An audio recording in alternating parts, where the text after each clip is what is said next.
Your friend kind of she actually had like a relationship with an older man who was married and had a whole separate life.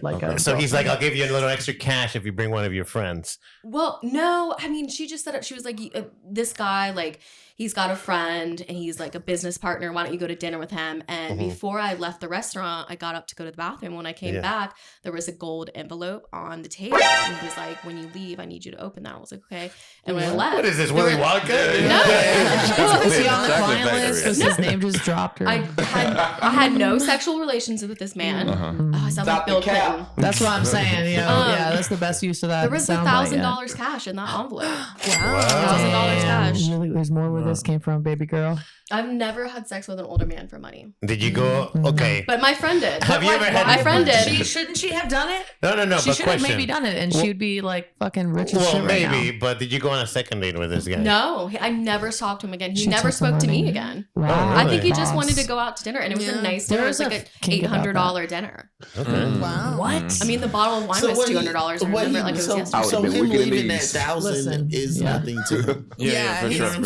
Broke men cheat too, y'all. That's what I'm saying. Maxed out all his credit cards for that 1,000. Oh, I think he was very successful. I mean, like $1,000 to people who are successful is nothing. Like my best friend owns a remodeling company here, and when we go out to the club or anything, he like gives his girlfriend and me $1,000 or whatever it is, and says spend it how you want, and like. I mean, some people. It's $1,000. I think Jasmine's mouth is watering right now. Yeah. I feel like I need a better quality of friend now. I think there's something to be said about all that. I mean, you know, I ain't mad at it, but you know what? I'm gonna say this though. I know it's gonna sound messed up, but I'm not gonna lie. I hate to bring race into it, but that's a big white girl thing right there. There's a lot of black sugar babies. No, I'm not. No, I know it is now, but like that whole $1,000, like I'm sorry, most of the time with black girls, I ain't gonna lie, they fucking off. They done fucked like they did. I'm just talking like they done fucked, but just sitting at the dinner table and then they slid that like. That's I'm gonna say another thing too. Like not being an asshole, but I'm gonna say another thing too though, just to play devil's advocate. You know, it might have been that. Maybe you didn't check some of the boxes that he needed to be checked. So he just like, all right, well, look, I'm gonna just kind of go ahead and just. Thanks for your time. Like, you know, I thought about that too. For like sure, maybe he was like, you know, I want to meet her and have a conversation, right? And maybe your friend was like, hey, you know, you still have to at least pay for her time. You know what I'm saying? Whether you want to see her again or not. Well, it's very common for these men to pay women for their time. Right. A lot of them are married. Sex, a lot of them are. Yeah, it sounds like he wanted a companion just for the evening. Yeah, that's a lot of men will do that. Is true. And also like $1,000. Like we were talking about how he may not have that money and he was fronting or whatever. Like there's no way to give it to someone with not to get his dick wet. Let me ask you a question. He definitely got it like that. True. Yeah. What's up? Now, okay, so you went on this date. Has this happened more than once?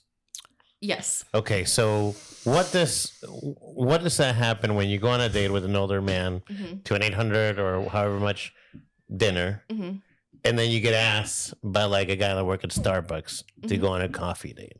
What does that do to like, you know, his shot, the expectations, like what can you know, like is it you know, like how does that affect your dating or your expectations of dating? Well, I mean, it doesn't really affect it at all. First of all, I was very young when I was partaking and going out to dinner with older men. I haven't done that since I was like 22, 23. No shame, sister. I mean, that's only been like 5 Yeah, we're not judging here, by the way. No worries. We're proud of you for being vulnerable. I couldn't have got in on some. I mean, right? Heidi Fleiss, when she was convinced, as we all know, great madame Heidi Fleiss, she's like trying to do it above board now, but like she was convinced in the 80s or the 90s. Like, don't you go home and fuck up guys every weekend for free? Don't you get fucked up? She belongs to the street and go home with people for free. She was like, yeah. She was like, well, why don't you get paid for what you're doing for free right now? And she was like, that's. I mean, she belongs to the street. When you put it like that, though, I mean, why not? I mean, for me, it's about character at this point. Like, it's got to be about character. Like, money doesn't really play a huge part of it. Like, yes, I want stop someone. The cap. Please stop. What does that mean? What does stop the cap mean? Stop lying. Stop lying. No, it's all truth. It's all truth right here. No, I mean, money matters in like a a certain way when it comes to ambition, what you want to do with your career, that kind of stuff. But I mean, like, if you want to be a barista for the rest of your life, I mean, like, I'm not that impressed. But that's not to say I wouldn't go out with someone who made $15 an hour. That's stop the cap. No, I would. You need to, like, if to be attracted to someone, it's like, it's not attractive if you can't support yourself. Right, exactly. Like,